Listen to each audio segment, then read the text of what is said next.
welcome to Virtual Learning with Miss Jones, week number 3. This week we're going to be starting our unit on ecology. Now that we have more time to focus on ecology and all the important things that are going on in the world. I'm very saddened by the fact that I will not get to see your faces again this school year, but I do hope this virtual learning will continue, and I hope that you are doing everything you can to be the best student you possibly can be during this time. So what is ecology? Ecology is the study of organisms and their interactions that they have with the living and non-living parts of the environment. Abiotic parts of the environment are talking about all the non-living aspects of the environment, such as the wind or the rain, rocks, parts of the soil, the ground, all these different things. Some of these things are not living, so anything along those lines is considered abiotic. Remember what the prefix a means, or an, like anaerobic respiration?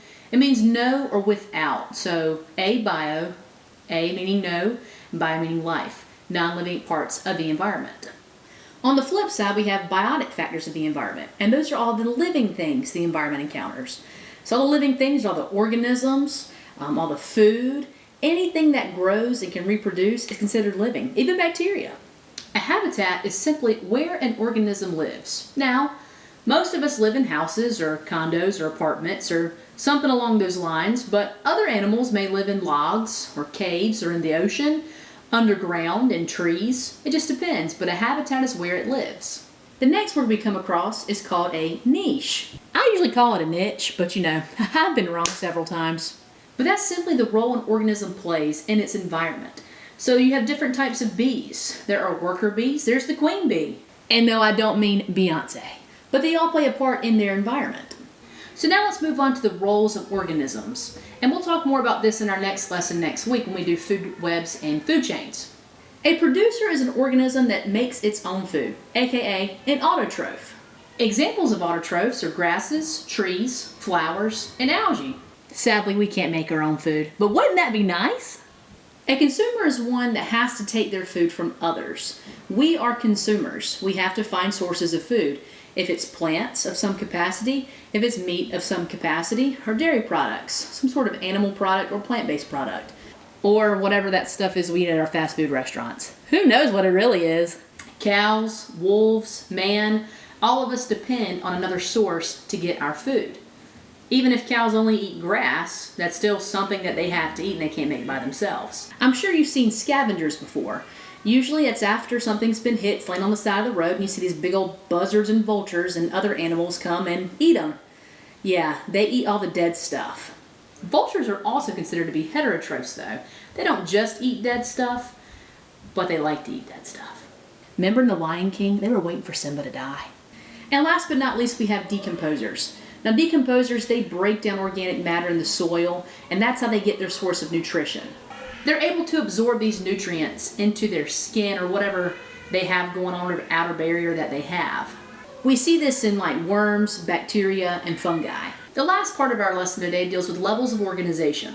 We've talked about this many times before, but a species is simply an organism that can mate and produce fertile offspring. Horses and donkeys can mate, but their offspring is a mule. Therefore, a mule is not its own species because a mule is infertile. Two mules cannot mate and produce fertile offspring.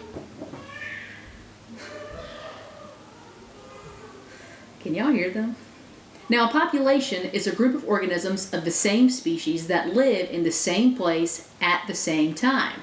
So the black bears we have live in North Carolina right now are not the same black bears we live in North Carolina back in the 1970s. Or the red foxes that we have in Garner are not the same ones that live in Holly Springs. That's two different populations because they're in two different locations. Same place, same time for a population to be considered.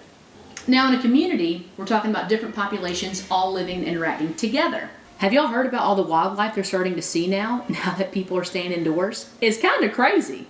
An ecosystem, on the other hand, we're looking at the populations and the communities, how they interact together, but we're also looking at all the abiotic factors that are in an ecosystem too. So anything else that's non-living, that plays a part of where they live, that's an ecosystem. I'm sure at some point in school, in a science class of some capacity, you've heard the word biome before.